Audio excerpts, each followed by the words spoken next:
Circle आप perfect बना पाते हो, स्ट्रेट लाइन आप परफेक्ट बना पाते हो, और नेचर में सर्कल और स्ट्रेट लाइन दिखती नहीं है। तो माइंड परफेक्ट, आइडिया परफेक्ट है, रियल वर्ल्ड इम्परफेक्ट है। तो ये जो वामपंथी भी है भारत में, जो कहते हैं ना आइडिया ऑफ इंडिया पे हम विश्वास करते हैं, आइडिया ऑफ डेमोक्रेसी, तो ये सब है प्लेटोनिक आइडिया कि आइडिया सुप्रीम होता है। वो प्रकृति को भी नीचा देख रहे हैं और अपने माइंड को ऊपर देख रहे हैं। और यहाँ पर क्या है कि हम प्रकृति से चलना चाहते हैं। एरिस्टोटेलियन लॉजिक की बात करते हैं, ये है क्या एक्चुअल में? या तो है या तो नहीं है, आइदर राइट और रॉन्ग, बाइनरी, बीच का नहीं होगा कुछ। This is the basis of Aristotelian logic. अगर कोई धार्मिक है तो वो वैज्ञानिक नहीं हो सकता। जब ये सोमनाथ जी थे तो वो अगर मंदिर जा रहे हैं तो ये बोला जाएगा भाई तुम कैसे वैज्ञानिक हो। तो ये प्रॉब्लम, समस्या भारत के दृष्टिकोण से नहीं है, वेस्टर्न दृष्टिकोण से आपके लिए समस्या। यदि मैं सीधे सीधे एरिस्टोटल और ऋषि गौतम को कंपेयर करूं, भारतीय ऋषि कहेंगे कि प्रकाश और अंधकार एक ही चीज है। आप एक को निकाल दो, दूसरा अपने आप चला जाएगा। दुख को निकाल दो, सुख भी चला जाएगा। इतने नियमों की क्या सच में आवश्यकता है जितने नियम ऋषि गौतम जी ने बताए हैं? तर्क जो है उससे आप प्रतिष्ठित नहीं कर सकते किसी विषय को। प्रमाण से चीजें प्रमाणित होती है, इसलिए कोर्ट में गवाह मांगे जाते, नहीं तो दो लॉयर अच्छा लॉजिक लगा लेते, हो जाता फैसला। इसके बाद दूसरा कंपैरिजन बताइए। आचार्य चाणक्य मिसोजिनिस्ट है, मनुस्मृति भी हो बड़ा डिनाई करते हैं, राइट? बहुत लोग पढ़ते नहीं है। अब मैं बता दूं, प्लेटो स्लेवरी को सपोर्ट करते थे, और एरिस्टोटल वो कहते हैं कि ईव तो बहुत बाद में आई, एडम पहले आए। तो फिजिकल और इमोशनल लेवल पे बहुत पीछे है, वो बैकवर्ड है।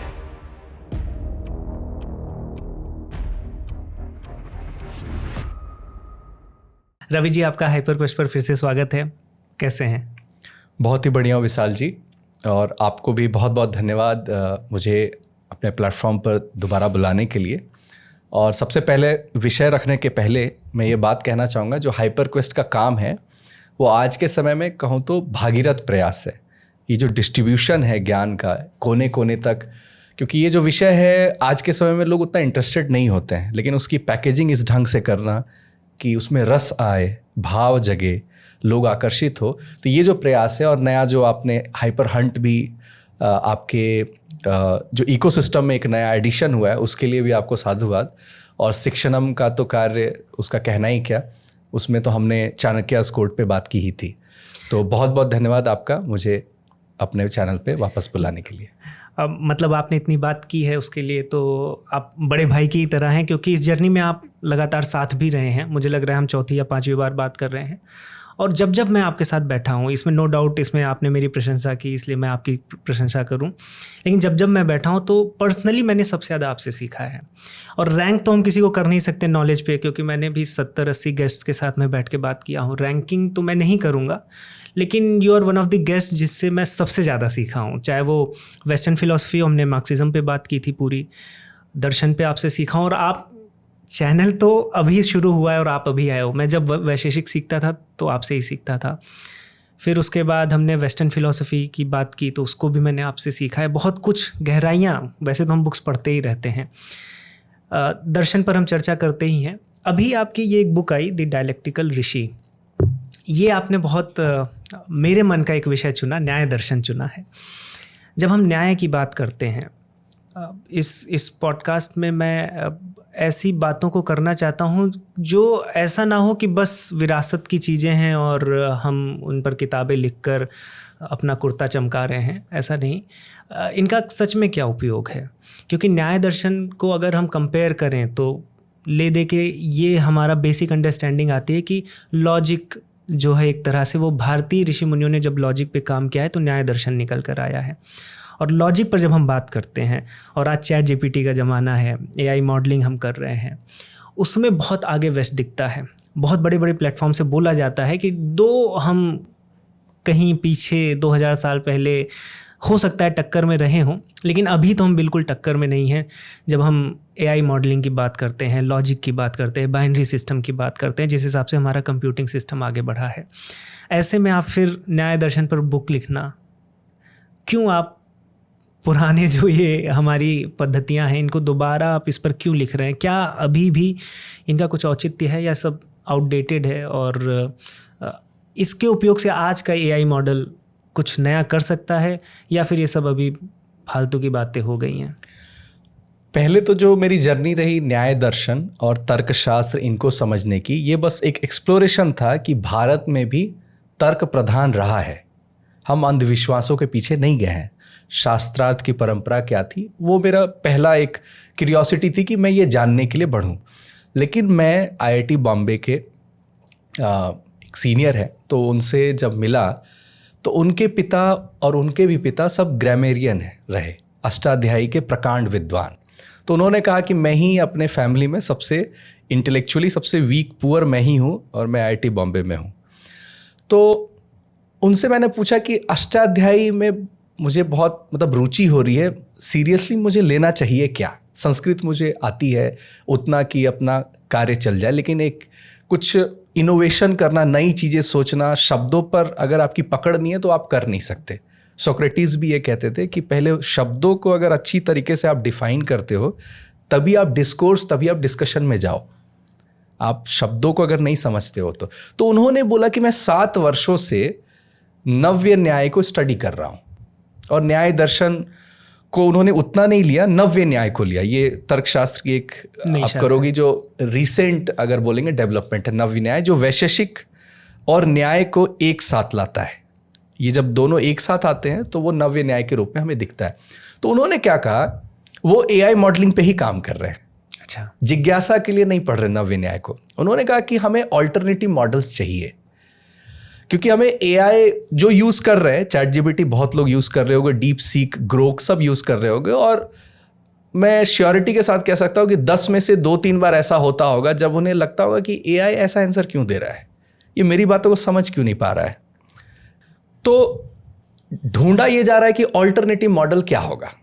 ऑल्टरनेटिव मॉडल मतलब ये जो सृष्टि है, ये जो ब्रह्मांड है, इसको अगर सही सही हम एक्सप्लेन कर पाएं तो शायद मॉडलिंग ठीक हो।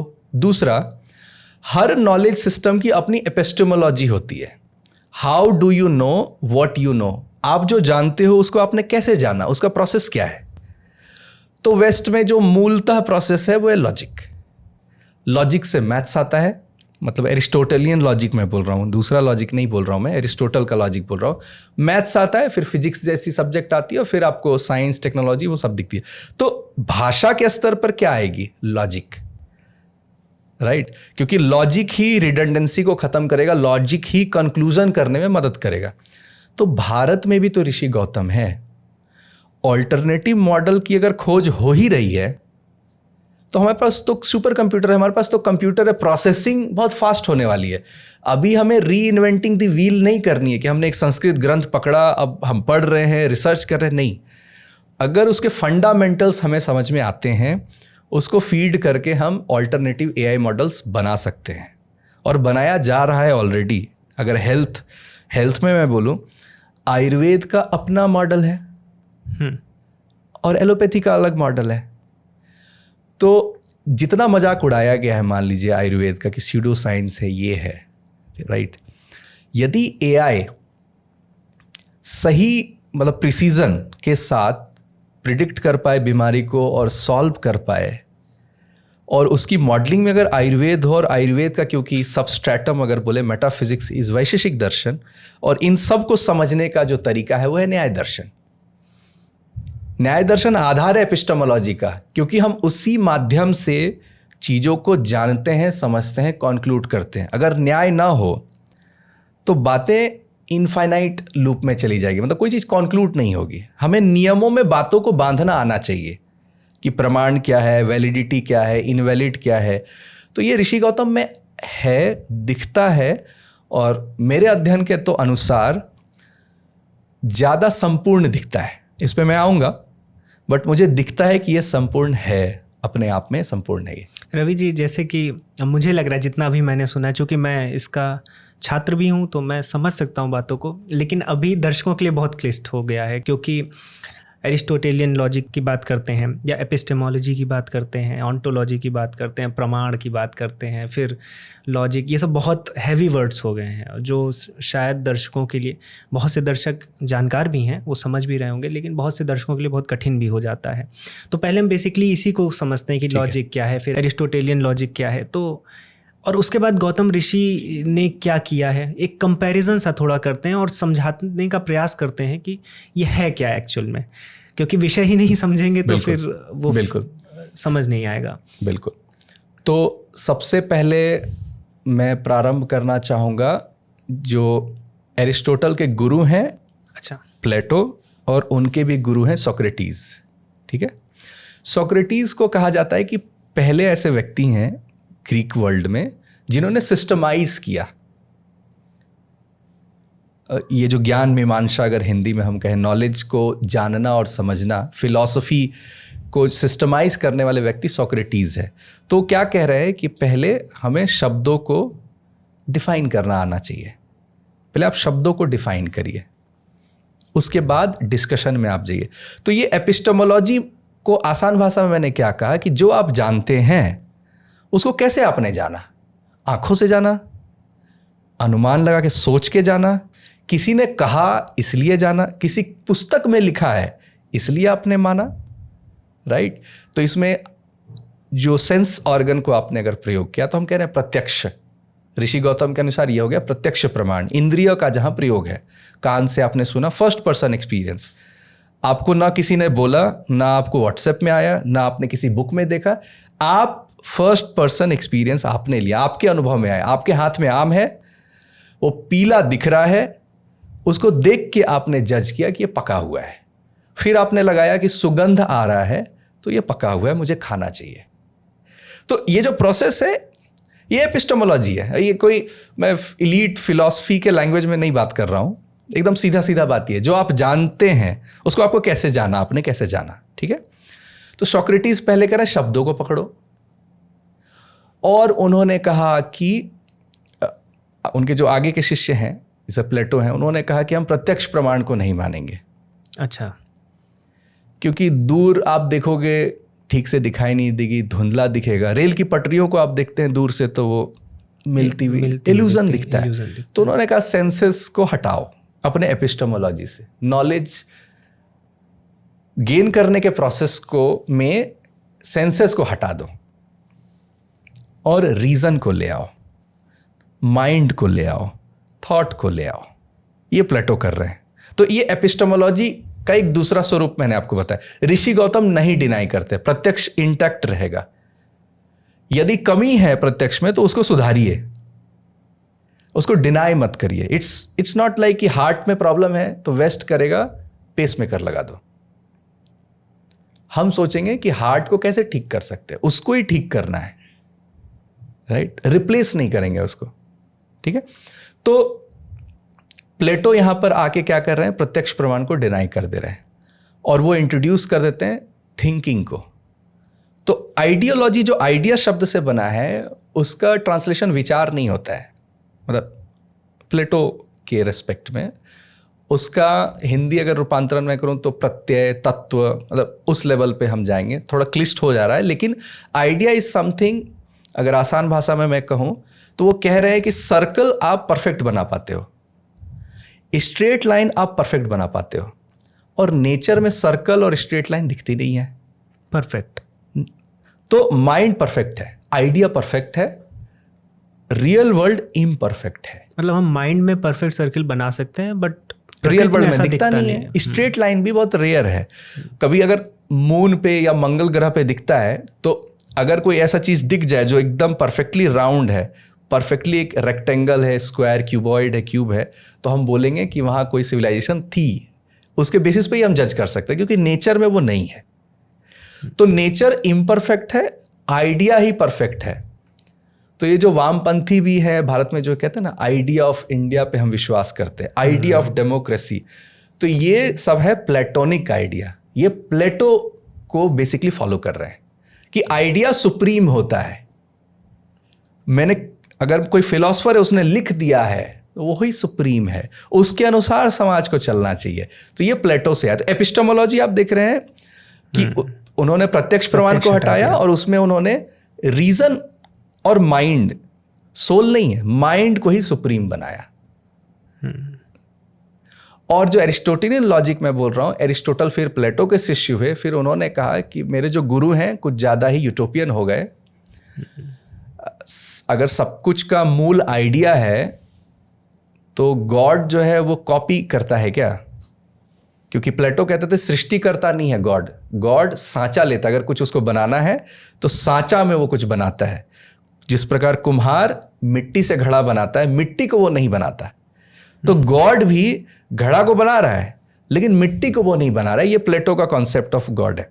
तो एरिस्टोटल जब ये सब बातों को सुनते हैं तो वो कहते हैं एक तो यूटोपियन बातें ये करते हैं, मतलब इतने आइडियलिस्ट हो गए हैं कि जिसको एग्जीक्यूट करना बड़ा कठिन हो, तो वो रीज़न को ही सुप्रीम करते हैं और वो एक लॉ देते हैं जिसमें हम कहते हैं लॉ ऑफ एक्सक्लूडेड मिडिल।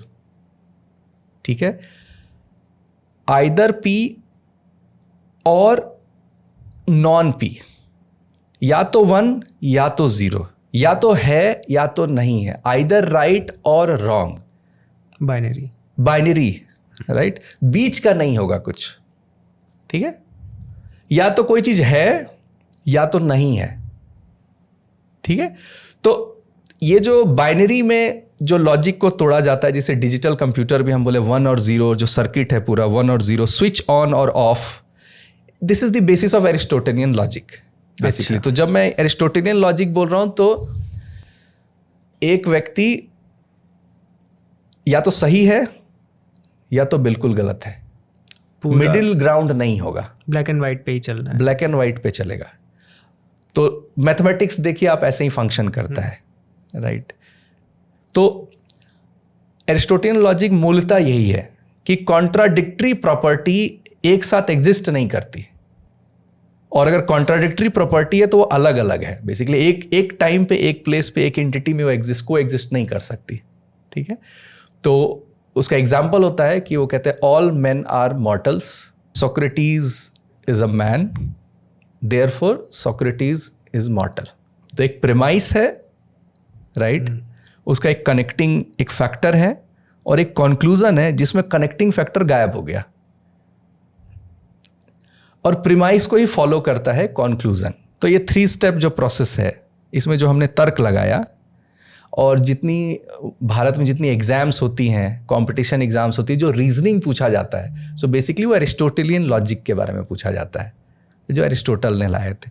तो ये सोक्रेटिस, प्लेटो और एरिस्टोटल, इन ये जो 3 लोग हैं, 3 महान ग्रीक जो थिंकर हैं, उन्होंने ये जो शब्द आपने देखा एपिस्टेमोलॉजी, प्रत्यक्ष प्रमाण, जो मैंने हिंदी स्वरूप बताया कि सेंस ऑर्गन को डिनाई करना, जो आज तक है साइंस में प्रत्यक्ष प्रमाण इंक्लूडेड आज भी नहीं है। और उसी समय सोक्रेटिस और इन लोगों का इनकी जो एंटीथेसिस थे, मतलब जो ये लोग जिनको पसंद नहीं करते थे, उनको हम कहते थे सोफिस्ट। तो वो लॉ, इकोनॉमिक्स या व्यवहारिक ज्ञान, डे टू डे लाइफ में जो ज्ञान की आवश्यकता है जीवन जीने के लिए, नॉट फिलॉसफी, उसके बारे में पढ़ाते थे अपने ऑरेकल्स में। जो एक पेड ऑरेकल होता था, पैसा लेते थे और पढ़ाते थे। तो सोफिस्ट कहते थे कि आर्ग्यूमेंटेटिव बनो, इंटरप्रिटेशन अच्छे से करो, स्ट्रीट स्मार्ट बनो, बेवकूफ़ बनाओ, जो लॉयर आज भी करते हैं। तो सोफिस्ट के डीएनए वाले सब लॉयर बने, जो सही और गलत को नहीं ढूंढते, अपने क्लाइंट को जिताने को करते, मतलब वो ग्रे एरिया में कुछ अपना निकाल लेते हैं। अब जैसे शब्दों के साथ खेलना, सोक्रेटिस ने क्या कहा, डिफाइन करो शब्दों को। अगर आपने डिफाइन अच्छे से नहीं किया तो क्या होगा, एक केस है, मान लीजिए कि एक को पकड़ा गया कि ये दूध में पानी मिलाता है। अच्छा, ठीक है। अब उसका लॉयर बड़ा स्मार्टली ये कहता है क्योंकि इसमें 70% पानी है, तो इसने पानी में दूध मिलाया है, खेल गया, जिसके लिए कोई पनिशमेंट नहीं है, उसके लिए कोई डिफाइंड पनिशमेंट नहीं है। तो शब्दों से जो खेला, ये वाइज होता है सोफिस्ट के नज़र में। ठीक है, तो यहां देखिए लॉजिक ये कुछ वितंडा की तरह, ऋषि गौतम इसको कहेंगे कि ये कुतर्क है, वितंडा है, ये भी एग्जिस्ट करती है आज, जिसमें प्रत्यक्ष प्रमाण भी है। पूरे भारत का जो मेन इशू है, झूठी गवाह ही मेन इशू है जस्टिस सिस्टम में। झूठे गवाह का जो पूरा गंध मचा हुआ है, उसके वजह से न्याय व्यवस्था चरमराई रहती है। और इसीलिए सोफिस्ट को पसंद नहीं करते थे ये लोग नहीं पसंद करते थे। एक तो इसलिए नहीं पसंद करते थे कि तुम पैसा लेते हो। अच्छा, जैसे भारत में भी कई समय तक रहा कि जो ज्ञान को फ्री में डिस्ट्रीब्यूट करे वो महान है, जिसने पैसा लिया वो उपाध्याय रहे। जो आचार्य चाणक्य भी मगध साम्राज्य में बताते हैं कि क्यों पाटलिपुत्र से सभी काशी शिफ्ट कर गए, फिर बाद में काशी से ऋषिकेश सभी चले गए। तो ये माइग्रेशन क्यों हुआ? तो उसमें था कि ये जो गरीबी आई, मिजरी जो आई, उनका घर चलाना जो कठिन हुआ दान दक्षिणा के अभाव में। तो सोक्रेटिस की पत्नी भी है, वो कहती है कि तुम्हारे फिलॉसफी ने मिजरीज ज्यादा लाया हमारे घर में कंपेयर टू ब्रेड। सोफिस्ट ब्रेड ला रहे थे, वो बहुत अच्छा जीवन जी रहे थे। लेकिन ये फिर कहते हैं, सोक्रेटिस कहते हैं कि अ डिससेटिस्फाइड सोक्रेटिस जब वो चलता है स्ट्रीट में तो जो उसको ऑनर मिलता है वो कहीं ज़्यादा एक सेटिस्फाइड पिग से, सुअर से। तो रोटी कपड़ा मकान को फिलॉसफी वाले निकृष्ट समझते थे।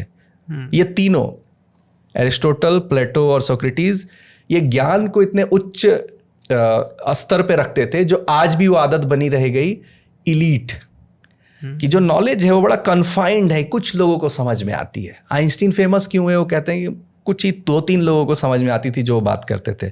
जो रिसर्च पेपर में भी आज एकेडेमिया में वो आदत रह गई कि अगर आप कॉम्प्लिकेटेड रखते हो बातों को, वोकैबुलरी बड़ा कठिन रखते हो, तो आप बड़े माने जाओगे। तो वो भी यहाँ से ही आता है कि जो व्यवहारिक ज्ञान है, जिससे घर चल रहा है लोगों का, जिसे न्याय व्यवस्था चल रही है, उसको निकृष्ट समझा जाता था। और ये तीनों फिलोसोफर फिलॉसफी को बड़ा समझते थे और इसे एकेडमी कहते थे। एकेडमी जहाँ दिव्य ज्ञान दिया जाता है। अभी जैसे कोचिंग इंस्टीट्यूट में एकेडमी लिखा हुआ है वर्ड, उसका एक्चुअल मीनिंग ये है कि जहाँ कुछ मतलब मेटाफिजिकल बहुत हाई लेवल का फिलॉसफी नॉलेज बांटा जा रहा है बिना पैसे के। आप में समझदारी है, आप एलिजिबल हैं, आप में जिज्ञासा है, तो आप आइए। और जो सोफिस्ट थे वो कहते थे कि हम एजुकेशन दे रहे हैं, तो एजुकेशनिस्ट थे वो। तो पैसे से ज्ञान को जो हम करते हैं तो उसमें हम एजुकेशन वर्ड यूज़ करते हैं। तो ये भी जो है ये ग्रीको, आप समझो कि ग्रीक वर्ड ही ये है। और एक चीज़ जो मुझे याद आई कि हम आचार्य चाणक्य को मनुस्मृति भी हो बड़ा डिनाई करते हैं, राइट? बहुत लोग पढ़ते नहीं हैं। क्यों नहीं पढ़ते? क्योंकि एक परसेप्शन बना हुआ है कि आचार्य चाणक्य मिसोजिनिस्ट हैं। मनुस्मृति भी ये आज के समय के कॉम्पिटेबल नहीं है। इनकी बातें जो हैं ये बहुत रूढ़िवादी हैं, ये राइट, बहुत ज़्यादा ट्रेडिशनलिस्ट हैं। और ये जब ठप्पा आप लगा देते हैं उसके बाद आप उनके कामों को पढ़ते नहीं हैं। अब मैं बता दूं, प्लेटो स्लेवरी को सपोर्ट करते थे, ठीक है?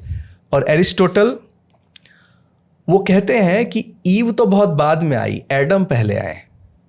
और एडम को जब अधूरापन लगा, तो जब उसने मांगा ईश्वर से, तब एडम के पसली से स्त्री का प्रादुर्भाव हुआ। और क्योंकि बहुत बाद में स्त्री आई, उसका एवोल्यूशनरी प्रोसेस में वो बाद में, तो फिजिकल और इमोशनल लेवल पे बहुत पीछे है, वो बैकवर्ड है। आप देखिए कि ये बातें कभी बाहर ही नहीं आई और हम प्लेटो को, एरिस्टोटल को, सोक्रेटिस को इतने महान स्तर पर रखते हैं। किस आधार पे? उनके आइडिया, उनके विचारों के आधार पे। उनके दूसरे सब्जेक्ट में क्या विचार थे उसको थोड़े समय के लिए इग्नोर करके, राइट? क्योंकि एक व्यक्ति में अच्छाई बुराई का परसेंटेज हो सकता है। तो उसी तरह मनुस्मृति में भी देखते हैं, जो स्त्री पे ही मैं बोलूं तो उसमें जब परिवार की बात आती है तो स्त्री की बहुत तारीफ हुई, और जहां काम वासना है, वासना की बात आई तो स्त्री की बुराई हुई। तो एक ही जगह राइट, मतलब तारीफ भी है और बुराई भी है। ये एक बाइनरी माइंड को समझ में नहीं आता कि एक ग्रंथ में ये दोनों बात को एग्जिस्ट कैसे कर सकती है। तो लोगों को लगता है नहीं, ये बाद में श्लोक डाले गए होंगे, ऐसा हो सकता है। तो राइट और रॉन्ग, एक एरिस्टोटेलियन लॉजिक ये कहेगा कि right is right, wrong is wrong. और ये लोग एक्सट्रीमिस्ट भी थे, बोले मोरालिटी मध्यम मार्ग नहीं होती, या तो आप सच्चे हो या तो आप झूठे हो। ये लोग सोक्रेटिस हैं, प्लेटो हैं, ये लोग, अब देखिए सोक्रेटिस जहर तक पी लिए, मतलब मर भी गए, राइट? अरिस्टोटल फिर बोल रहे हैं अपने ही गुरु को कि ये वीक हार्टेड लोग जो हैं इतने ज़्यादा मोरलिस्ट होते हैं। तो इनके विचारों को भी आप देखोगे, इनके लॉजिक को भी आप देखोगे, तो जो हम भारत के थिंकर्स को इग्नोर करते हैं, और वेस्ट ने या यूरोपियन वर्ल्ड ने कभी इनके इग्नोर नहीं किया, फेस वैल्यू पे नहीं गया, उनकी अच्छी बातों को लिया, बाकी को इग्नोर कर दिया। तो आई थिंक मुझे लगता है कि भारत के भी जितने अच्छे अच्छे थिंकर हुए हैं, मान लीजिए कुछ कृत्य हैं जो आपको पसंद नहीं आ रहे हैं, कुछ श्लोक है जो आपको पसंद नहीं आ रहे, उसके बेसिस पर आप उनको डिनाई मत करिए। जो उनकी अच्छी बातें हैं, मनु ने 10 धर्म के 10 लक्षण बताए हैं, आप उनको देखिए, जिसमें अक्रोध है, क्रोध नहीं करना धर्म का लक्षण है, क्षमा करना धर्म का लक्षण है, तो आप उस बातों को भी कंसिडर कर सकते हैं। मतलब ब्लैक एंड वाइट नहीं करना है, जो वेस्ट का लॉजिक है। तो ये वेस्ट का ही प्रभाव है कि right is right, wrong is wrong. साथियों, भी पॉडकास्ट में आगे भी बहुत ढेर सारी बातें आपको पता चलने वाली है, और इसीलिए मैं लगातार आपसे यही रिक्वेस्ट करता हूं कि इस माइंडसेट से हमें बाहर आना होगा कि अगर हमें कुछ अच्छा करना है तो हमें वेस्ट की ही ओर देखना पड़ेगा। मैंने लाइव, चाहे वो करियर ग्रोथ हो, ब्रांड बिल्डिंग हो या एंटरप्रेन्योरशिप हो, मैंने सब पर लाइव क्लासेस ली हैं, बहुत ढेर सारे युवाओं से जुड़ा हूँ, उनकी समस्याएं सुनी हैं, और मुझे रियलाइज हुआ है कि भारतीय ज्ञान परंपरा वो मिसिंग लिंक है हमारे करियर में, हमारी ग्रोथ में, जिसकी वजह से हम कुछ बहुत बड़ा नहीं कर पाते हैं। और इनोवेशन और ओरिजिनलिटी आपके अपने रूट से आती है। जब आपको भारतीय ज्ञान परंपरा के बारे में पता होगा, आपको अपनी फिलॉसफीज, अपने तौर तरीके, अपने भारतीय टूल्स क्या हैं, अपनी टैक्टिक्स क्या है, अपना क्या पर्सपेक्टिव है, जब इसकी आपको समझ होती है, तब आप कुछ नया इनोवेट कर पाते हैं और विश्व फिर कुछ नई टेक्नोलॉजी को प्राप्त करता है। और इसके लिए मैंने अभी से काम करना शुरू कर दिया है। जो भी हमारे भारतीय दर्शन है, जो भी हमारे विचार हैं, जो गुरुओं का ज्ञान है, जो हमारे टूल्स और टैक्टिक्स हैं, जो हमारी विचारधारा है, उस पर काम करते हुए मैंने एक शिक्षण प्लेटफॉर्म बिल्ड किया है। आप वहां से भारतीय ज्ञान परंपरा से जुड़ सकते हैं, दर्शनों को समझ सकते हैं, उपनिषदों को समझ सकते हैं, बहुत ही आसान भाषा में आज के आधुनिक परिप्रेक्ष्य में कैसे भारतीय ज्ञान को हम प्रैक्टिकली अप्लाई कर सकते हैं और ग्रो कर सकते हैं, ये हम सिखाते हैं। और जब आप भारतीय ज्ञान परंपरा से ग्रो करते हैं तो न केवल आप मटीरियल बल्कि स्पिरिचुअल बैलेंस भी लाते हैं। तो जो आजकल हमारी समस्या है कि जब हम कुछ बड़ा करने जाते हैं तो हमारे पास एंग्जाइटी आती है, स्ट्रेस आता है, फियर आता है, तो मेंटली जो चैलेंजेस आते हैं उनको भी आप पीछे छोड़ते हैं जब आप भारतीय विधा से किसी चीज को ग्रो करते हैं। तो मैं आप सभी का शिक्षणम पर स्वागत करता हूं। 1 लाख से ज़्यादा विद्यार्थी शिक्षणम के माध्यम से जीवन को बेहतर बना रहे हैं। दर्शनों के ज्ञान के माध्यम से अपना जो भी क्षेत्र है, चाहे वो करियर हो, चाहे स्टार्टअप हो, चाहे बिजनेस हो, हर जगह पर एक यूनिक पर्सपेक्टिव लाकर उसको ग्रो कर रहे हैं। और न केवल फाइनेंशियली ग्रो कर रहे हैं बल्कि अपनी लाइफ में हैप्पीनेस को भी बढ़ा रहे हैं। आपको लिंक नीचे कॉमेंट सेक्शन और डिस्क्रिप्शन बॉक्स में मिल जाएगी। आप सभी शिक्षणम पर अपनी ज्ञान की यात्रा को आज ही प्रारंभ करें। आइए पॉडकास्ट में आगे बढ़ते हैं। तो रवि जी, बहुत सुंदरता से आपने समझाया कि एक्चुअल में लॉजिक कैसे आया और कैसे प्लेटो हुए या सोक्रेटिस हुए या अरस्तु हुए, तो उन्होंने किस प्रकार से, इससे ये समझ में आ गया कि जब सच को हम ढूंढने जाते हैं तो सच को हम कैसे ढूंढ रहे हैं, क्या वो माध्यम सही है कि नहीं सही है, बेसिकली यही है। तो हम ये तो समझ लिए कि जो वेस्ट का लॉजिक है, जो कि बाइनरी लॉजिक है, जो ब्लैक एंड वाइट में ही चल रहा है। यहाँ पर जो आपने बुक लिखी डायलेक्टिकल ऋषि, इसमें आप ऋषि गौतम की बात करते हैं, उनके न्याय दर्शन की बात करते हैं। तो ऋषि गौतम कैसे इनसे अलग हैं, या आप अगर सुपीरियर भी कहते हैं तो क्या वो आधार हैं जिस पर आप कहते हैं कि ऋषि गौतम यहाँ पर उनकी जो विद्या है काम आ सकती है आज के समय में? सबसे पहले ये जो कंसेप्शन था, जो मैंने कहा कि प्लेटो ने कहा कि सर्कल आइडिया में, कॉन्सेप्ट में हम परफेक्ट बना सकते हैं, स्ट्रेट लाइन को भी नेचर में नहीं पाया जाता है, तो उसमें माइंड सुपीरियर है, ईगो है इसमें। हाँ, माइंड में I think therefore I am. भारतीय ऋषि जो भी हुए हैं वो ये मान के चल रहे हैं कि ब्रह्मांड के जो नियम है, जो सिद्धांत है, उसको जानने का प्रयास कर रहा है, और ब्रह्मांड जिन नियमों से चल रहा है उन नियमों को समाज में लाना है। तो ब्रह्मांड के जो नियम रहे वो रित रहे, रित कॉस्मिक ऑर्डर, ठीक है। रित से सत्य आया, सत्य से धर्म आया। आइडिया नहीं है, किसी का स्कूल ऑफ थॉट नहीं है, फिलॉसफी नहीं है, दर्शन है।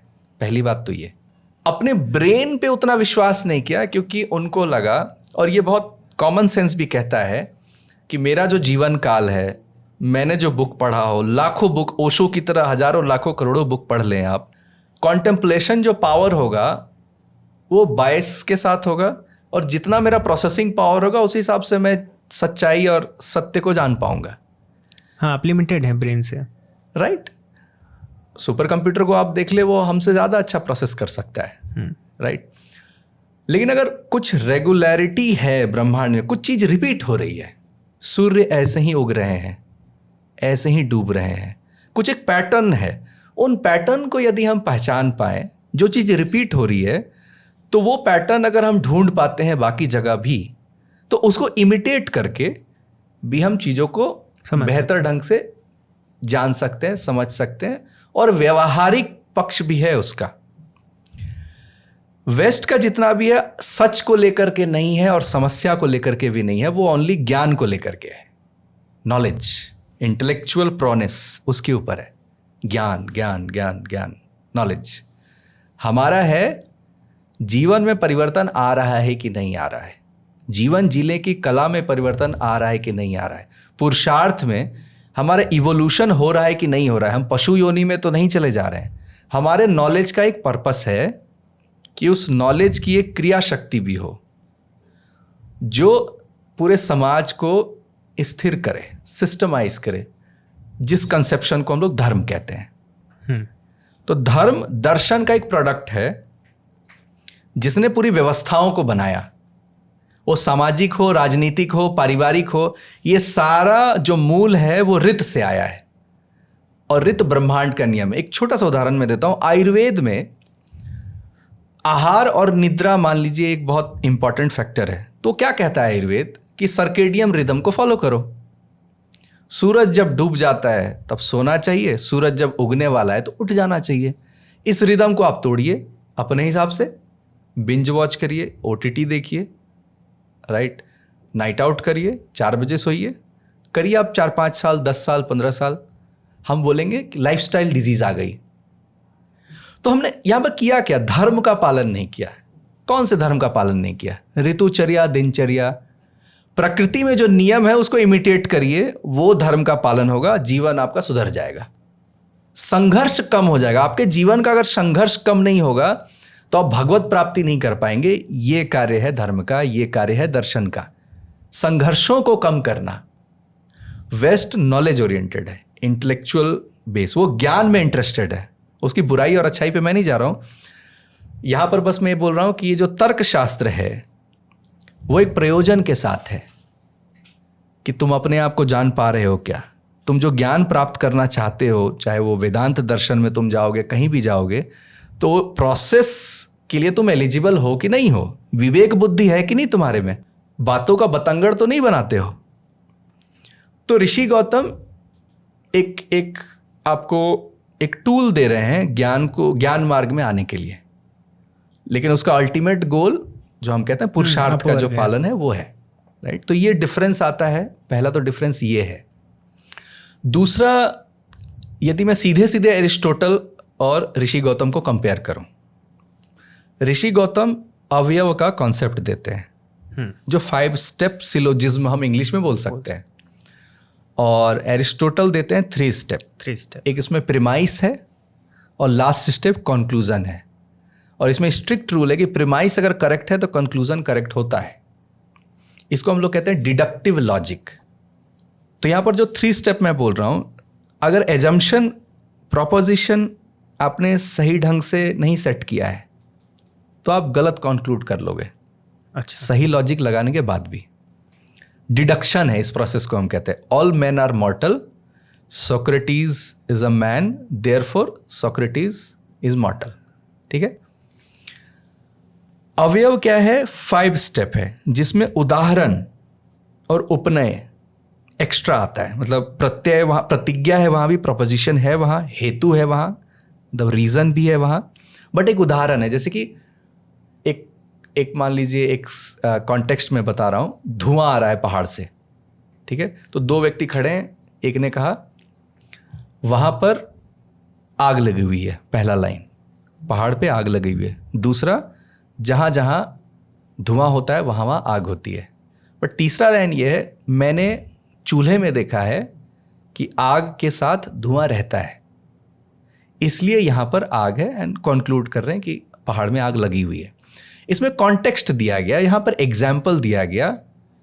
ये इंडक्टिव लॉजिक है। डिडक्टिव लॉजिक तो ऑलरेडी है, जब कॉज एंड इफेक्ट दिया एंड कंक्लूड किया वो तो डिडक्टिव लॉजिक तो है, बट इंडक्टिव लॉजिक भी है, मतलब दो लॉजिक एक साथ प्ले कर रहा है। एक एग्जाम्पल भी दे दिया। राइट अभी इसको और मैं सिंप्लीफाई करता हूँ, इंडक्टिव एंड डिडक्टिव। अगर जैसे एक इंटरेस्टिंग एनालॉजी मैं दे सकता हूँ, बैटमैन और स्पाइडरमैन को आप एक साथ ला सकते हैं।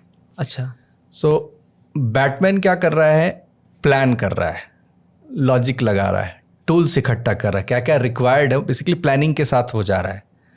स्पाइडरमैन रिएक्ट करता है, जो टिंगल हम बोलते हैं, वो ऑब्जर्व बहुत ज़बरदस्त करता है, सिक्स सेंस जो हम कह रहे हैं। तो उसमें इम्प्रेसिज्म, जो ऑब्जर्वेशन की बहुत ज़्यादा पावर है, तो उसका जो जजमेंट है वो इंडक्टिव प्रोसेस में ज़्यादा है। और बैटमैन अगर अनुभव को अपना लगा रहा है, उसके बेसिस पर अपनी एक परसेप्शन बना रहा है और फिर कंक्लूड कर रहा है। तो जो बैटमैन कर रहा है वो डिड्यूस कर रहा है, एक प्रीमाइस है, कुछ लॉजिक लगा रहा है, कुछ तर्क लगा रहा है, प्लान लगा रहा है। जो भी डिसीजन कर रहा है उसके पीछे एक रैशनल है, हम कह रहे हैं। स्पाइडरमैन रिएक्ट कर रहा है, ठीक है, वो रैशनल भी उसका है, बट उसका ये थोड़ा ज़्यादा है, राइट। तो ये जो एम्पिरिसिज्म है, empirical analysis kind of thing है, जिसमें मैं ऑब्जर्व कर रहा हूँ, पैटर्न ढूंढ रहा हूँ, फिर मैं कुछ बोल रहा हूँ, ये इंडक्टिव प्रोसेस में है।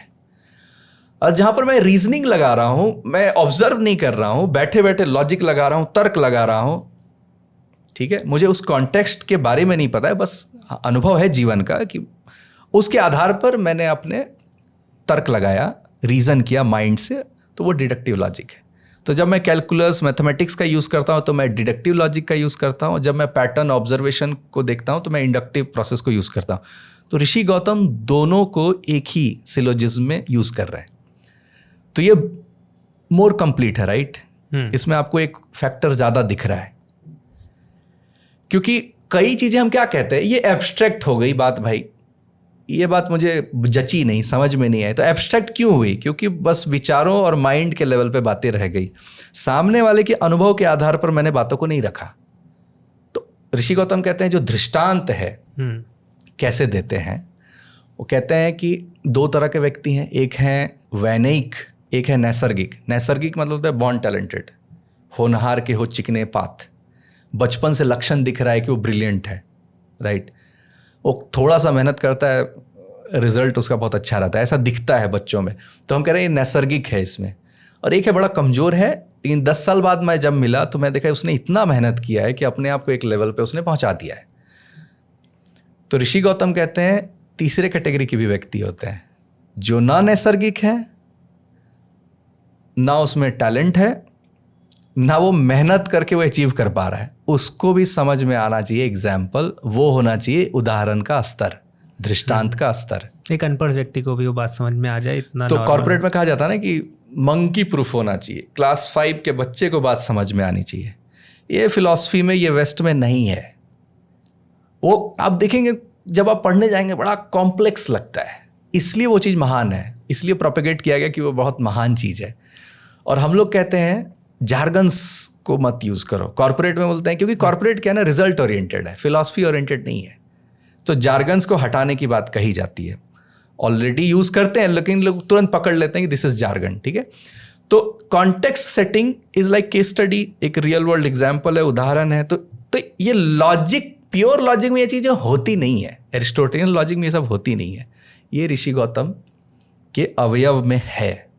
तो एक तो मुझे ये एक बहुत अंतर दिखता है कि इंडक्टिव लॉजिक भी उन्होंने इनकॉर्पोरेट किया है डिडक्टिव लॉजिक में। इसमें हम आगे बढ़ें, दूसरा जो आप कंपैरिजन करेंगे, जैसे जो आपने बताया कि जो सिलोजिज्म जिसको हम बोलते हैं, या फिर जो अवयव है, यहाँ पर 5 स्टेप हैं, वहाँ पर आपने 3 स्टेप की बात की। ऐसा कोई एग्जांपल आप बता सकते हैं कि उनके 3 स्टेप की वजह से गलतियाँ हो जाती हैं, या ये ज़्यादा प्रूफ मतलब कंप्लीट है, ये 5 अवयव जो हम प्रतिज्ञा है, हेतु है, उदाहरण है, उपनय है, निगमन करते हैं, तो उनका जो स्टेप है उसमें ऐसा कोई कंपैरिजन किया है आपने कि जहाँ पता चले कि देखिए इस जगह पर जो एरिस्टोटेलियन लॉजिक है या फिर जो उनका जो तरीका है वो गलत हो जा रहा है? राइट।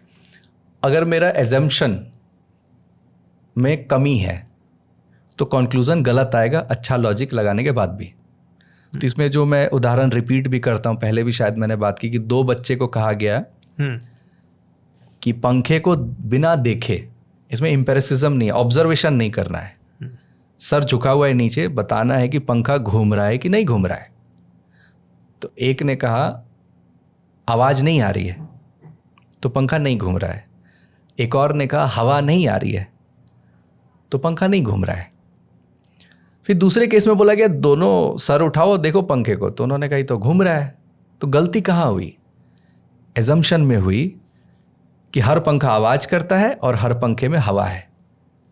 तो जब मैथमेटिक्स आई, लॉजिक आई, तो इन्होंने थ्योरी दी, एटॉमिक थ्योरी दी, तो डाल्टन्स एटॉमिक थ्योरी है, रदरफोर्ड मॉडल है, कई मॉडल्स आए। तो सारे एजम्पशंस तो फ्लॉड है ना, भले हम स्कूल में पढ़ते हैं बट हमें पता है कि ये बहुत ही नेसेंट स्टेज के थ्योरीज हैं। ठीक है, वो डेवलपमेंट में उसने मदद की बहुत ज़्यादा, बट एजम्पशंस, किसी ने कहा वाटरमेलन के बीज की तरह डिस्पर्स्ड है electron, Dalton's atomic model.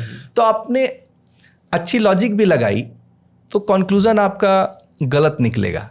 Chemistry में आप देखेंगे, हम लोग सब 11th-12th में जब IIT की तैयारी कर रहे थे तो 1000 बातें पढ़ाई जाती थी उसमें कि ये भी एक्सेप्शन है, ये भी एक्सेप्शन है। तो एक्सेप्शन क्यों है पता है? क्योंकि वो लॉजिक में फिट नहीं बैठती थी। तो हमें क्या कहा गया, जीवन भर हमें ये कहा गया कि इलॉजिकल बात मत करो, लॉजिक में बात करो। मैं बोल रहा हूँ कि लॉजिक में भी तो लिमिटेशन है, इसलिए आप लॉजिक के परे कई बातें हैं उसको कंसीव नहीं कर पाते हो, समझ नहीं पाते हो। एक उदाहरण मैं दूं, जैसे रिलेशनशिप में जो विवाद होते हैं, मान लीजिए मतभेद होते हैं गर्लफ्रेंड बॉयफ्रेंड या हस्बैंड और वाइफ में, तो दोनों साइड को क्या लगता है कि वो लॉजिकली वो सही है, बट मैटर तो कुछ और है।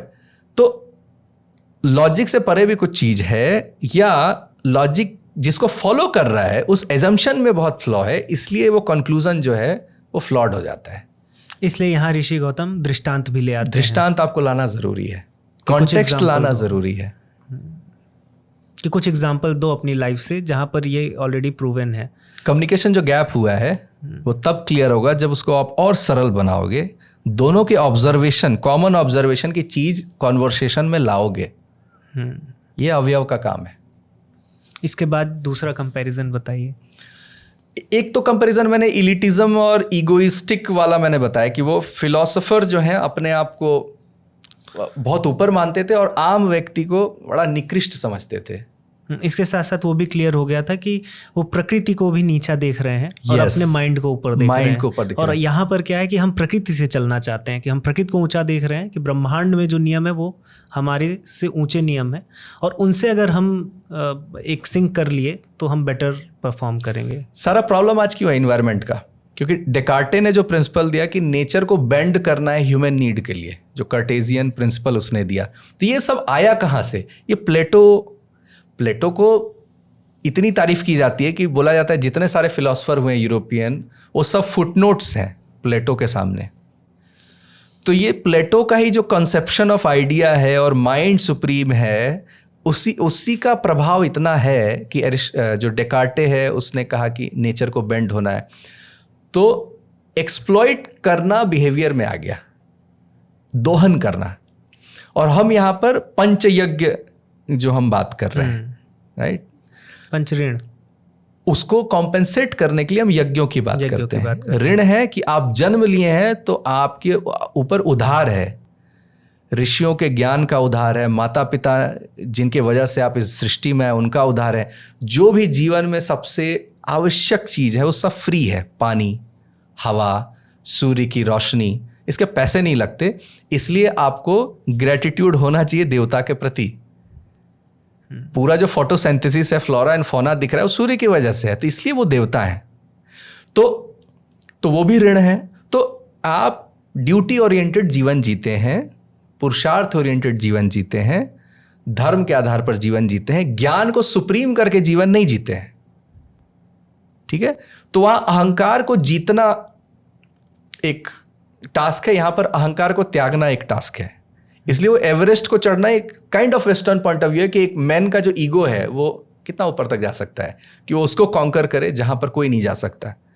तो ये क्लियर डिफरेंस है। सिलोजिज्म में मैंने एक कहा क्लियर डिफरेंस है, और एक जो बड़ा डिफरेंस है वह बाइनरीज का। बाइनरी। एरिस्टोटल ने क्या किया कि लॉ ऑफ एक्सक्लूडेड मिडिल जो कॉन्सेप्ट दिया, स्विच ऑन या स्विच ऑफ, आइदर 1 और 0, ट्रू या फॉल्स। रीजन है तो फेथ नहीं होना चाहिए, दोनों को एग्जिस्ट नहीं करेगी। आपको स्केप्टिकल होना है, श्रद्धा नहीं होनी चाहिए। ज्ञान जिससे आप प्राप्त कर रहे हैं, श्रद्धा हो गई तो दिक्कत हो गई, क्योंकि फेथ आ गया।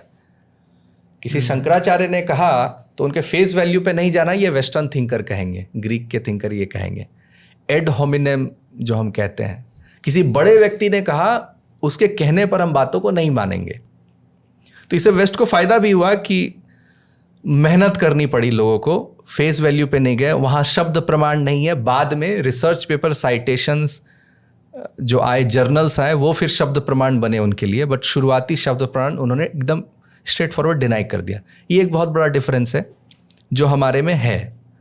एक मीन्स ऑफ नॉलेज हम मानते हैं, ठीक है।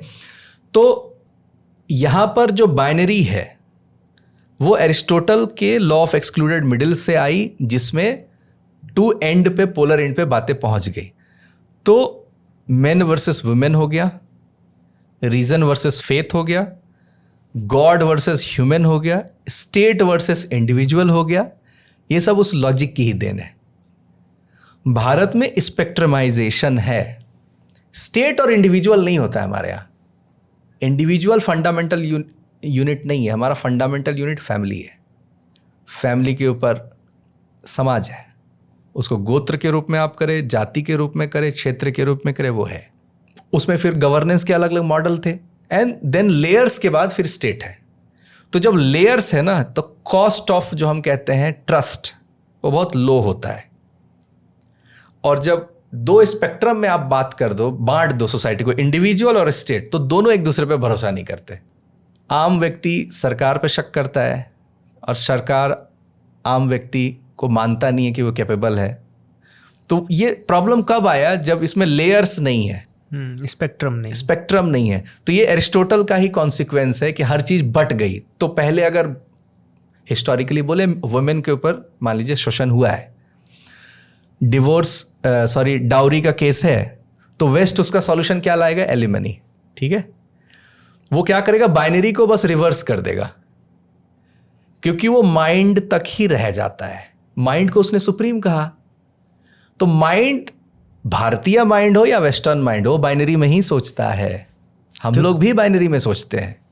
अभी आपने बताया तो जैसे ये प्रॉब्लम आती है, महिलाओं को प्रॉब्लम आती है, तो फेमिनिज्म जब आता है तो फिर मेल पर अत्याचार होते हैं। तो बाइनरी हो गया एक तरह से। जब आप फीमेल को ऊपर लाते हैं तो मेल पर अत्याचार होते हैं, मेल को ऊपर लाते हैं तो फीमेल पर होते हैं। तो ये उनके बाद के जो फिलोसफर आए, ये जो डायलेक्टिकल, ये जो वर्ड है, जो मेरी बुक में मैंने डायलेक्टिकल वर्ड यूज किया है। तो डायलेक्टिकल, सोक्रेटिस कहते थे क्वेश्चनिंग से सेटिस्फाई करो। सामने वाला प्रश्न कर रहा है, उसको उत्तर देते जाओ, राइट।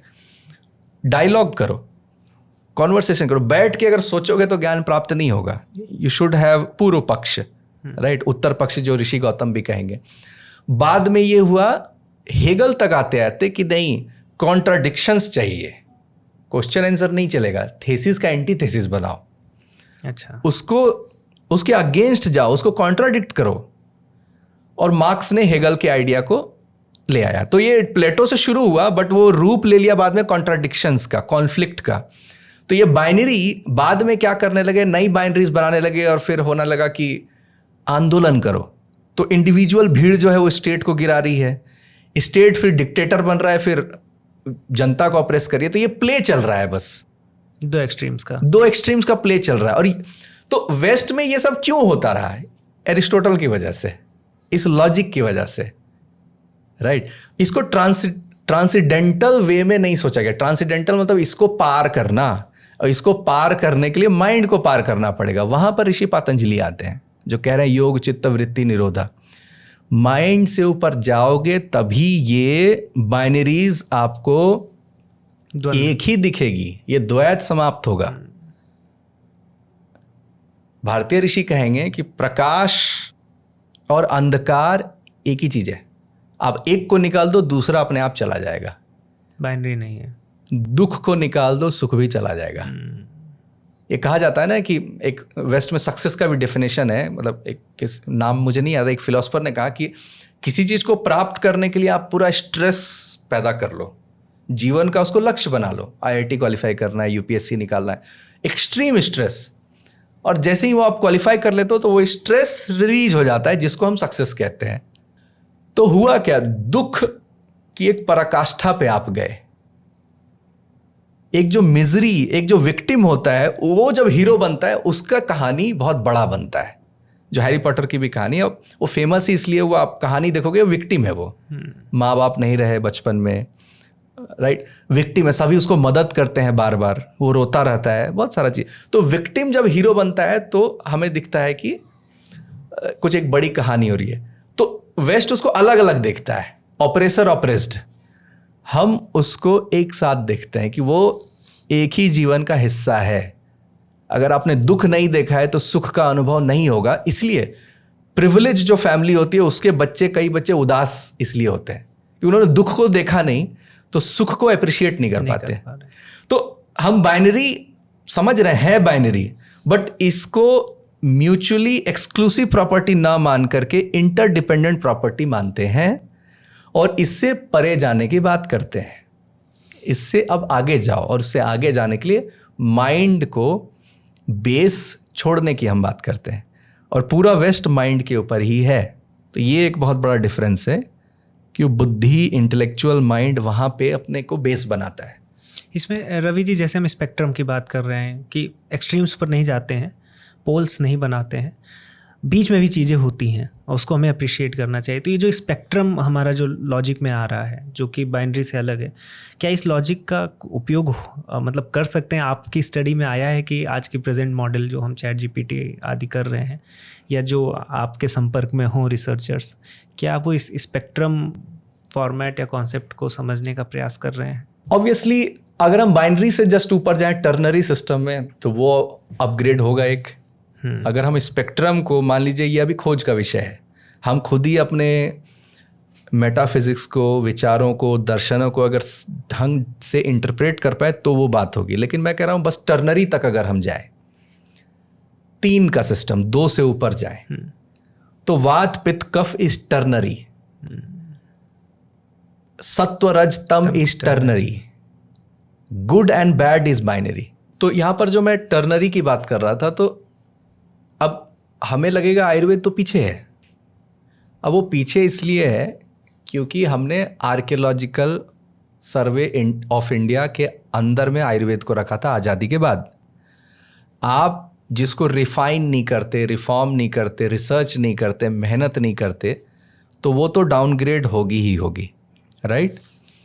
तो उसका हर्बल वाला सब रह गया, प्रैक्टिसेस रह गए टुकड़ों में भारत के कोने कोने में, ठीक है। लेकिन उसकी जो साइंस है, उसका जो विज्ञान है, उस पे काम उस स्तर पे नहीं हुआ जितना होना चाहिए। और मैं कॉलेज स्टूडेंट्स को भी देखता हूँ भारत में, जो आयुर्वेद के स्टूडेंट्स हैं, वो पहला 2 सेमेस्टर पता नहीं बड़ा तेजी से पार करते हैं क्योंकि उन्हें दर्शन शास्त्र समझ नहीं आती। तो आपने मेटाफिजिक्स समझा नहीं, तो आगे जा करके आप क्या करते हो, आप वैलिडेशन करते हो थ्रू एलोपैथिक मेथड कि देखो हल्दी में करक्यूमिन हमने ढूंढा, बट मैं लोगों को बोलता हूँ करक्यूमिन आपने ढूंढा तो ये एलोपैथी हो गई। मॉलिकुलर अप्रोच में जब जाओगे तो वो एलोपैथी है, जब सिस्टमेटिक अप्रोच में जाओगे, सिस्टम में जाओगे, तो वो आयुर्वेदिक है। तो वात पित्त कफ सिस्टम अप्रोच है, मॉलिकुलर अप्रोच नहीं है। तो लॉजिक में बहुत बड़ा भेद आ गया, जो उसका प्रीमाइस है, उसका जो एजम्पशन है, सब कुछ चेंज हो गया, राइट। तो साइंस पे अगर हम वर्क करें तो मॉडलिंग हम अच्छा कर सकते हैं, भले हमें दिख नहीं रहा आयुर्वेद उतना आगे है। और मैं ये भी कहता हूँ कंपैरिजन, एक का बेस्ट अपने बेस्ट पे है और दूसरा अपने वर्स्ट पे है, तो आप कैसे कंपेयर करोगे? अभी उसको समय दीजिए, उसको नर्चर होने दीजिए, उसमें रिसर्च होने दीजिए, उसको उसके मेरिट पर उसको आगे बढ़ने दीजिए, उसको एरिस्टोटेलियन लॉजिक पर आयुर्वेद को जज मत करिए, नहीं तो वो क्या बनेगा, स्यूडो साइंस। तो स्यूडो साइंस असत्य नहीं होता है, वो साइंस जो इस लॉजिक पे बेस्ड नहीं है, बस ये है उसका मतलब। अभी आपने जैसे टर्नरी की बात की, जहाँ पर 3 चीज़ों का सिस्टम बनता है। क्योंकि अगर आप हमारे दर्शनों को देखेंगे तो अगर हम अद्वैत से प्रारंभ करते हैं, द्वैत में आते हैं, तो द्वैत से फिर नानात्व पैदा होता है। तो मेरे मन में एक प्रश्न आया था, मैंने अपने आचार्य से पूछा था, आपने 17 स्तंभ की बात की, कि सांख्य दर्शन में मूल प्रकृति यानी ब्रह्मांड जहाँ से आया, 17 स्तंभ गुणों की बात करते हैं, तो 3 ही क्यों? भले हम उसको डिफाइन कर सकते हैं कि आना, एग्जिस्ट करना, रहना, जाना, 3 ही चीज़ होती है, बट वो 3 ही क्यों? द्वैत से क्यों नहीं प्रारंभ हुआ गुण? या हम अद्वैत से, मूल प्रकृति अगर अद्वैत है, एक ही है, तो उससे सीधे 3, उसमें 3 चीज़ ही क्यों? तो ये बहुत ही अच्छा आंसर था उनका कि अगर देखा जाए तो द्वैत ही है, क्योंकि उसमें सत और तम ही मेनली 2 बाइनरी हैं। बीच में जो रज है वो एक्चुअल में दोनों को एक्टिवेट कर रहा है, तो एक स्पेक्ट्रम हमें वहाँ दिखता है। बिल्कुल। तो वो स्पेक्ट्रम अभी मुझे क्लिक किया, तो मैं कहा कि एक बार इसको भी शेयर करता हूँ। तो इसके बाद अभी डायलेक्टिकल पर हमने बात की और हमने कंपेयर भी किया कि किस तरह से ऋषि जो हमारे ऋषि गौतम हैं, जो न्याय सूत्रों के प्रवर्तक हैं, और जो वेस्ट का लॉजिक है। फिर न्याय सूत्र को हम पढ़ते हैं तो उसमें हमें बहुत ढेर सारा ज्ञान मिलता है। हमें क्लियर कम्युनिकेशन कैसे करना है, आर्गुमेंट कैसे करना है, डिबेट्स कैसे करनी है। क्योंकि अगर आप ये मानते हैं कि प्रश्न पूछ कर ही चीज़ें होती हैं, क्योंकि हमारी विधा रही है। आप देखेंगे तो उपनिषदों में भी 2 लोगों के बीच ही संवाद हुआ है। तो इसमें जब शास्त्रार्थ की बात आती है तो न्याय दर्शन की बात बहुत की जाती है, न्याय सूत्रों की बात होती है। तो शास्त्रार्थ के लिए इतने नियमों की क्या सच में आवश्यकता है जितने नियम ऋषि गौतम जी ने बताए हैं? देखिए, नियमों में अगर चीज़ों को हम बांधेंगे तो थर्मोडायनेमिक्स के लैंग्वेज में हम कहेंगे कि बाउंड्री कंडीशन है। सीमित आप कर रहे हैं। सीमित करने का क्या मतलब है? समय कम लगेगा, किसी निष्कर्ष, निर्णय तक आप पहुंचोगे। अगर ओपन एंडेड है तो बहुत समय लगेगा और कंक्लूड नहीं कर पाएंगे, क्योंकि मूल तो निर्णय तक जाना है, न्याय करना है हमें, राइट? इसलिए वो न्याय दर्शन है। तो नियम हम देंगे तो समय कम लगेगा, समय बचेगा, और प्रोसेसिंग जो है, जो ह्यूमन माइंड है, वो प्रोसेस अच्छे से कर पाएगा। जैसे हमने कहा कि उदाहरण सिंपलेस्ट ऑफ सिंपलेस्ट आप करो। काक चेष्टा बको ध्यानम स्वान निद्रा, कौए जैसी चेष्टा, बगुले जैसा ध्यान, कुत्ते जैसी नींद। हमने एब्स्ट्रैक्ट नहीं बोला बच्चे को, ध्यान लगाकर पढ़ो, मन लगाकर पढ़ो, राइट? लाइट स्लीप होना चाहिए तुम्हारा, हैवी स्लीप नहीं होना चाहिए। एब्स्ट्रैक्ट में बात करोगे उसका प्रभाव भी कम है, आप समझा भी नहीं सकते बच्चे को। लेकिन इमिटेट करना जब, तो उदाहरण सरल होने से क्या होता है, लीकेज नहीं होगा। बातों को आप सरलता से जब रखते हो, एक नियम के रूप में मैंने जैसे मान लीजिए बताया, तो इंटरप्रिटेशन कई दिशा में जा सकती है। अगर कॉम्प्लेक्स है कोई चीज़ तो ये जो मैं सुनता हूँ 10,000 पेज का चार्जशीट है, 1,000 पेज का चार्जशीट है, तो मुझे थोड़ा अजीब लगता है। इतने पेजेस की आवश्यकता क्यों? हम बातों को रख नहीं पा रहे हैं क्या? ये वो सोफिस्ट को हम फॉलो कर रहे हैं जो ओरेकल में पढ़ा करते थे, कि इतना शब्दों का आपने प्रयोग किया कि हर जगह आप लॉ में फ्लॉ ढूंढ ले रहे हो। तो पहला तो एक ये नियम है। दूसरा, आप एपिस्टेमोलॉजी बताओगे, आप अपने नॉलेज का प्रमाण शास्त्र बताओगे। हमारे हर दर्शन शास्त्र इसकी जरूर व्याख्या करते हैं कि हमने अनुमान का प्रयोग किया है, कि अनुभव का प्रयोग किया है, कि किसी शास्त्र का रेफरेंस लिया है, या प्रत्यक्ष हमारा अनुभव है, या हमारा उपमान है, एनालॉजिकल है। जो आप बात रखने जा रहे हो उसका आधार क्या है वो बताओ, राइट? तो अब स्यूडो साइंस जैसे आयुर्वेद में क्यों हो जाता है? क्योंकि उसमें प्रत्यक्ष प्रमाण को वेस्ट नहीं मानता। एरिस्टोटेलियन लॉजिक में प्रत्यक्ष नहीं है, प्लेटो में भी प्रत्यक्ष नहीं है। तो एविडेंस बेस्ड कंक्लूजन को ये मानते नहीं साइंस। मैंने अगर 1000 पेशेंट पे ट्राई किया है और मुझे रिजल्ट आया है, उसको ये साइंस नहीं मानेंगे। डिडक्टिव लॉजिक को साइंस मानेंगे, कि आप एक फार्मूला निकाल पाओ, एम्पिरिकल एनालिसिस कर पाओ, रिपीट कर पाओ, मॉडलिंग कर पाओ, मैथमेटिकल मॉडल, मतलब स्टैटिस्टिकल एनालिसिस कर पाओ। मुझे एक ICR में एक साइंटिस्ट मिले, तो मैंने अग्निहोत्र पे बात की थी, तो वो इस पे परेशान थे कि अग्निहोत्र को हम कैसे स्टैटिस्टिकली वैलिडेट कर पाएंगे। तो बोले, तो मैं बोला ये तो वैलिडेशन फ्रेमवर्क की प्रॉब्लम है, हमारे अग्निहोत्र का प्रॉब्लम नहीं है।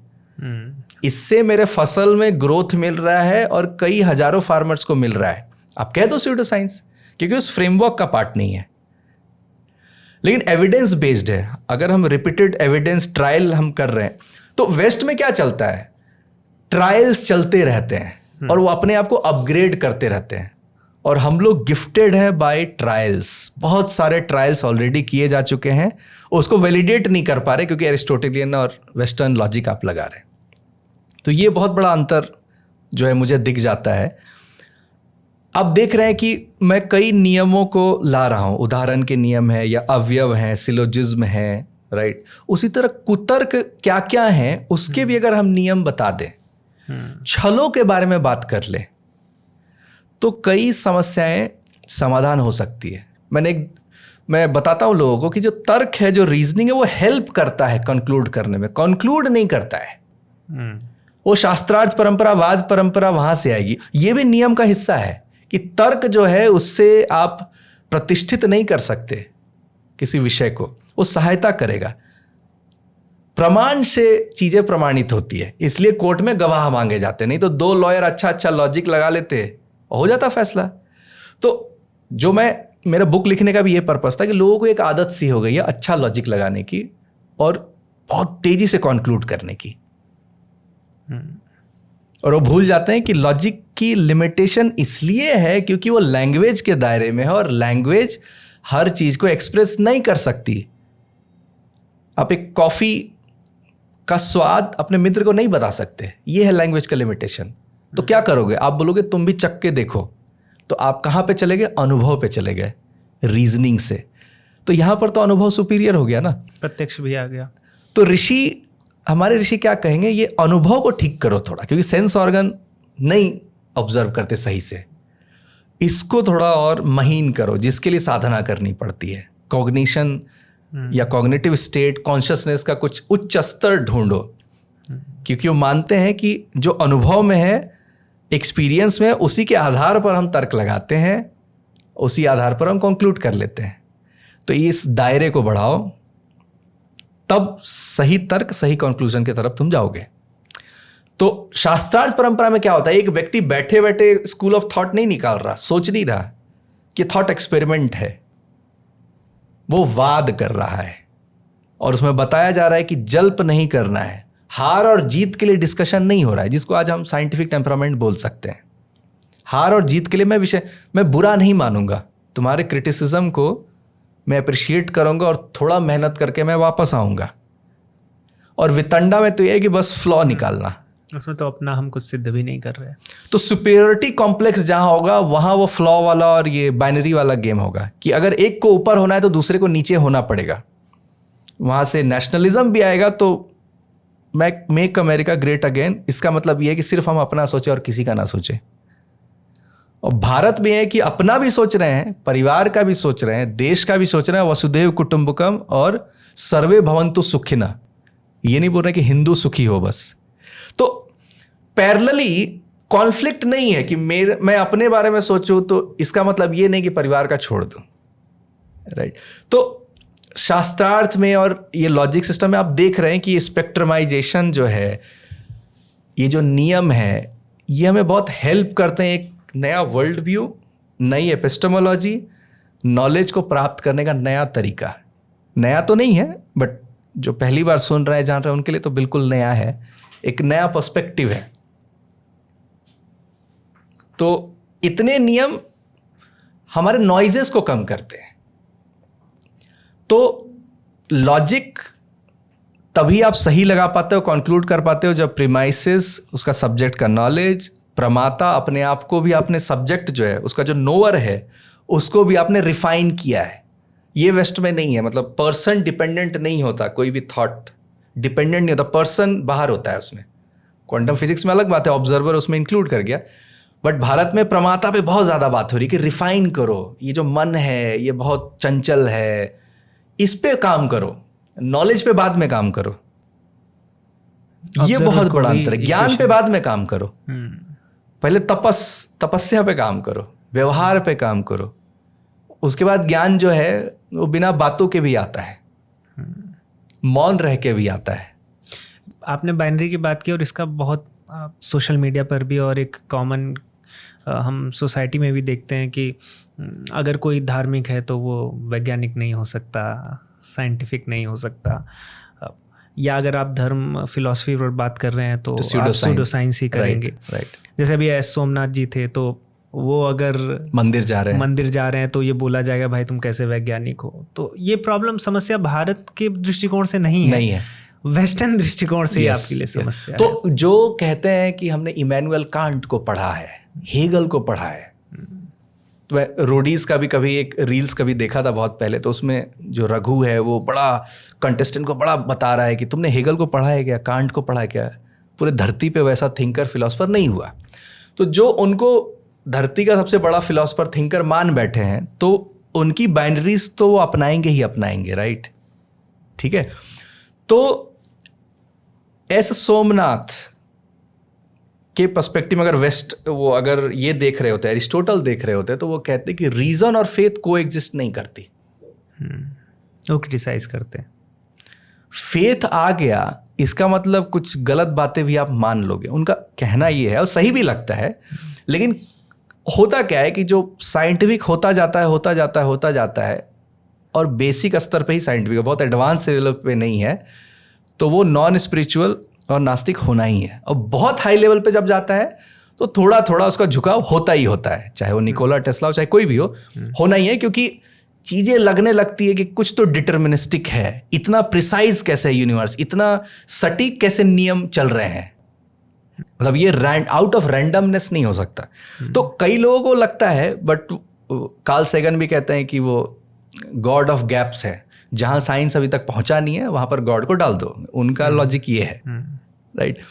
तो अपने अपने तर्क है, लेकिन मैं कह रहा हूँ कि स्यूडो साइंस क्यों बनाया, उसके पीछे जाना बहुत ज़रूरी है कि वो लॉजिक का बेस्ड है, एरिस्टोटेलियन लॉजिक या मैथमेटिक्स का आधार है वो, जिसमें true is true, false is false है। और भारतीय ऋषि तर्क और फेथ दोनों को लेकर इसलिए भी चल रहे हैं क्योंकि कई जगह ऐसे हैं जहाँ तर्क फेल हो रहे हैं, अनुभव से ही हम बता पा रहे हैं। तो एक्चुअली दोनों एक दूसरे के पूरक है। मैं आपको बताता हूँ, अगर जो फिजिक्स टीचर आपको पढ़ाने आए हैं, अगर जरा सी भी श्रद्धा नहीं है ना फिजिक्स पे ना उस टीचर पे, तो ज्ञान का जो प्रोसेसिंग है वो आप ठीक से कर नहीं पाओगे। आपको आनंद नहीं आ रहा है, मन नहीं लग रहा है, मानते नहीं हो अपने टीचर को, अपने पुस्तक को, तो वो ब्लॉकेज हो जाएगा। और कहीं पे सिर्फ आप मानते हो और तर्क नहीं लगाते हो, वहाँ पे आप फंसोगे, पाखंड हो जाएगा। तो एक दूसरे का पूरक है, ये इंटरडिपेंडेंट है। तो श्रद्धावान लभते ज्ञानम, ये हमारा श्लोक है, श्रद्धा और ज्ञान साथ में आता है, ये कॉन्ट्राडिक्टरी नहीं है। ये वो कॉन्सेप्चुअलाइज नहीं कर पाता जो बाइनरीज में सोचता है। उसके लिए संभव नहीं है कि एस सोमनाथ कैसे मंदिर चले गए। फिर कभी कभी लोग देखते हैं विराट कोहली भी जा रहे हैं, और पहले बोलते हुए आप सुनेंगे कि आई एम नॉट पूजा पाठ टाइप्स, राइट। तो क्या ऐसा दिखा, एविडेंस बेस्ड है, उनको लगा कि मेरे में इंप्रूवमेंट है, मेरे बिहेवियर में ही इंप्रूवमेंट है, भले परफॉर्मेंस में ना हो, मैं काम हो जा रहा हूं एटलीस्ट। उसको इमिटेट करके भी हम चीज़ों को बेहतर ढंग से जान सकते हैं, समझ सकते हैं, और व्यवहारिक पक्ष भी है उसका।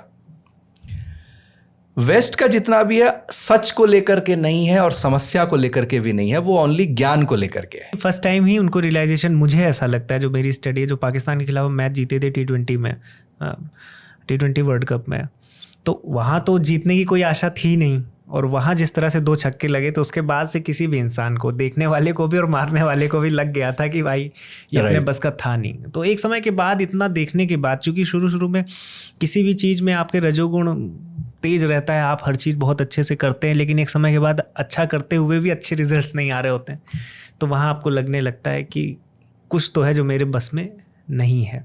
तो रवि जी, आप जुड़े, और जिस प्रकार से आप नए नए विषयों को, जिन विषयों पर ज़्यादा आक्षेप उठते हैं, जैसे आयुर्वेद है, तो आयुर्वेद को लेकर जैसे आपने बताया रिसर्च अगर होगी तो हो सकता है कि उससे भी हम कुछ, उस फ्रेमवर्क से भी हम कुछ कर पाएँ। अब जैसे होम्योपैथी भी है, तो होम्योपैथी भी लोग यही बोलते हैं कि उस फ्रेमवर्क में है ही नहीं, तो हम कैसे प्रूव करें। तो ऐसे विषय जहाँ पर आपको क्लैरिटी देनी है कि भाई ये चीज़ ऐसी है, ऐसा नहीं कि हम उसको बस बैक कर रहे हैं, बट जो उसका सच है उसके लिए आपने, जैसे मैं जब ऋषि इंटेलिजेंस पढ़ा तो समझ में आया, क्योंकि दर्शनों को हम पढ़ते हैं तो हम एक वेस्टर्न माइंडसेट से पढ़ने लगते हैं कि अच्छा कांत ने बोला है, प्लेटो ने बोला है, तो आइए देखते हैं ऋषि गौतम ने क्या बोला, और फिर वहाँ जाकर हमें कुछ ऐसा दिखता है तो हमें लगता है कि अब इसको अनुभव मैं कैसे करूँ, तो अनुभव पता नहीं ये भी किए होंगे या नहीं किए होंगे। तो वेस्टर्न माइंडसेट से हम पढ़ते हैं। फिर उस पर आपने काम किया, ऋषि इंटेलिजेंस पर काम किया आपने, आयुर्वेद पर किया, अभी आपने द डायलेक्टिकल ऋषि जो पुस्तक लिखी है ये न्याय दर्शन को लेते हुए, और आपने लॉजिक पर कि भारत जो है लॉजिक में भी स्ट्रांग है। और मुझे ऐसा लगता है, ये मेरा मतलब पर्सनल है, ओपिनियन भी कहे या फिर मैं इस पर काफ़ी फर्म भी हूँ कि अगले 10-20 सालों में विश्व को, न केवल भारत को, पूरे विश्व को दर्शनों में और उपनिषदों में आना पड़ेगा। रीज़न बीइंग कि जब एआई जितनी तेज़ी से बढ़ रहा है तो एआई के बढ़ने की सीमा क्या होगी कि एक समय इंसान यही सोचेगा कि एआई क्या हमारी तरह कॉन्शियस हो पाएगा, और जब साइंटिस्ट वो करना चाहेंगे कि कॉन्शियसनेस को हम क्रैक करें, तब तो फिर उपनिषदों में आना पड़ेगा, और फिर न्याय दर्शन में भी आना पड़ेगा। मैं राजीव मल्होत्रा जी के साथ पॉडकास्ट कर रहा था तो उन्होंने यही बोला कि ठीक है हम इस रेस में अभी हो सकता है चैट जीपीटी की रेस में पीछे हो या डीप सीक में, बट अगर भारत को कुछ पाथ ब्रेकिंग करना है तो वो इसी बाइनरी से बाहर आना पड़ेगा, या फिर आपको चेतना के स्तर पर कुछ कार्य करना पड़ेगा। तो ऐसा जब सिनारियो चल रहा है और जब हम इस गति से आगे बढ़ रहे हैं, ऐसे में आपका ये जो वर्क है जो न्याय दर्शन को एक यूज़र के लिए फिर से एक फ्रेंडली फ्रेमवर्क दे रहा है, और आप इसमें कहानी के माध्यम से भी बता रहे हैं। राइट। इसमें एक्चुअली 2 बच्चे की कहानी है कि वो नालंदा विश्वविद्यालय में एडमिशन लेना चाहते हैं, लेकिन वो गेटकीपर के द्वारा ही रिजेक्ट हो जाते हैं। तो फिर वो ऋषि गौतम के आश्रम में जाते हैं। फिर ऋषि गौतम भी उनकी पात्रता चेक करते हैं कि जो कैपेसिटी है, जो बर्तन है आपका, वो कितना बड़ा है जिसमें मैं पानी डालूं तो बाहर पानी ना बहे। तो तो ज्ञान कैसे प्राप्त करना है, उसका अधिकारी कैसे बनना है, और पूरा जो गुरुकुल का सेटिंग है बेसिकली उसके ऊपर मैंने पूरी बात की। और इस एक विषय बड़ा नीरस है, राइट। ये जो न्याय दर्शन, तर्कशास्त्र, लॉजिक की बात होती है तो ये लगता है बड़ा हाईली इंटेलेक्चुअल है, नीरस विषय है। तो इसमें रस डालने के लिए एक कथा इसमें मैंने डाली कि फिर वो तक्षशिला का भी सेटिंग है कि वहाँ वर्ल्ड ओलंपियाड हो रहा है, वहाँ पर जाते हैं और पूरे विश्व के प्लेटो और एरिस्टोटल के भी शिष्य पहुँचते हैं वहाँ। अच्छा। तो ऋषि गौतम बच्चों को समझाते हैं कि पूर्व पक्ष भी आपको जानना है, उनकी मेथडोलॉजी, उनकी एपिस्टेमोलॉजी, उनके तरीकों को भी आप जानो। तो आपने वेस्टर्न फिलॉसफी की भी इसमें बात की है थोड़ा बहुत 5% मैं कहूँ जो कॉन्टेम्प्रेरी है उस समय का, क्योंकि सेटिंग 2-3 हज़ार साल पुराना है, तो उस समय की जो बातें हैं उस अनुसार है। तो इसको थोड़ा आनंदपूर्वक लगे पढ़ने के समय, बच्चे भी पढ़ पाएँ, वो मैंने इस पे ध्यान रखा है। नहीं, ये आपका वर्क जो है, जो सब्जेक्ट आप उठा रहे हैं, एक तो मैं चूँकि दर्शनों में बहुत इंटरेस्टेड रहता हूँ तो आपके वर्क्स मुझे बहुत अच्छे लगते हैं। दर्शकों से भी मैं आग्रह करूँगा कि अगर दर्शन में आपको इंटरेस्ट है, जैसे कि पहले तो दर्शन क्यों चाहिए, जब साइंस का ज़माना है तो भाई दर्शन क्यों पढ़ें, हमारे बच्चे पीछे क्यों रहें। तो अगर दर्शन क्यों चाहिए और ऋषि किस तरह से सोचते थे, तो ऋषि इंटेलिजेंस आपकी बुक है। और फिर न्याय, जो आज चैट जीपीटी का ज़माना आ गया, हम मॉडलिंग की बात कर रहे हैं, लॉजिक की बात कर रहे हैं, तो ऐसे में न्याय दर्शन क्या, इंडियन लॉजिक क्या है, उसको समझने के लिए द डायलेक्टिकल ऋषि को आप सभी पढ़ें। और आप ऐसे ही आते रहें हाइपरक्वेस्ट पॉडकास्ट पर, क्योंकि आपके आने से मैं हमेशा बहुत कुछ सीखता हूँ। पॉडकास्ट पे तो हम बात करते हैं, उसके आगे पीछे भी जो बात करते हैं उससे भी बहुत कुछ सीखता हूँ। और आपके माध्यम से आचार्य चाणक्य पर बहुत कुछ हमने सीखा है और साथ में कोर्स भी किया है। तो रवि जी, इसी प्रकार ज्ञान मुझे भी देते रहें, दर्शकों को भी देते रहें। मैं फिर से आग्रह करूंगा कि आप फिर से कभी समय निकालिए और आइए। इस पॉडकास्ट से भी जुड़ने के लिए आपका बहुत बहुत धन्यवाद। बहुत बहुत धन्यवाद विशाल जी, बहुत धन्यवाद। आचार्य चाणक्य पर बहुत कुछ हमने सीखा है और साथ में कोर्स भी किया है। तो रवि जी, इसी प्रकार ज्ञान मुझे भी देते रहें, दर्शकों को भी देते रहें। मैं फिर से आग्रह करूंगा कि आप फिर से कभी समय निकालिए और आइए। इस पॉडकास्ट से भी जुड़ने के लिए आपका बहुत बहुत धन्यवाद। बहुत बहुत धन्यवाद विशाल जी, बहुत बहुत धन्यवाद।